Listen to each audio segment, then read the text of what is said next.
Hi friends, நம்ம வீட்டு கோழி தாங்க. பக்கத்து வீட்டிலேயே இருந்தது. அடங்காதவங்க அடுப்பில் வேக போகிறாங்க. நான் போய் அரிஞ்சு வாங்கிட்டு வந்துட்டேங்க. இப்போ தண்ணி ஊற்றி நல்லா அலசிட்டு மஞ்சத்தூள் போட்டு எடுத்து வச்சுக்கிட்டேங்க. இப்போ எண்ணெய் ஊற்றி ஒரு பட்டை, 3 காஞ்ச மிளகா, 2 கிராம்பு, கொஞ்சம் சோம்பு, ரொம்ப மசாலா தேவையில்லை.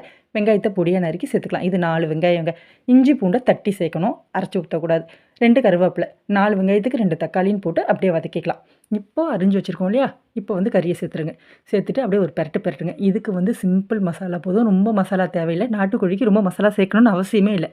மிளகாய்த்தூள், மல்லித்தூள், உப்பு, அவ்வளோதான். இப்போ நான் இது கிரேவியாக வைக்க போகிறதில்ல, பெரட்டினா போல் இறக்க போகிறேன். அதனால் 1 டம்ளர் தண்ணி மட்டும் ஊற்றி அப்படியே அதை வேக வைக்க போகிறேங்க. அவ்வளோதான். இப்போ மூடி போட்டு தண்ணி வற்றினதுக்கப்புறமா அதை பெரட்டி எடுத்துகிட்டு கொத்தமல்லி தேவைன்னா தூவிக்கலாம். கொத்தமல்லி போடலன்னா இன்னும் சூப்பராக இருக்கும். கொத்தமல்லி போட்டாலும் நல்லா தான் இருக்கும். நான் லைட்டாக கொத்தமல்லி தூவி இப்போ இறக்கிக்கிட்டேன். அவ்வளோதான்.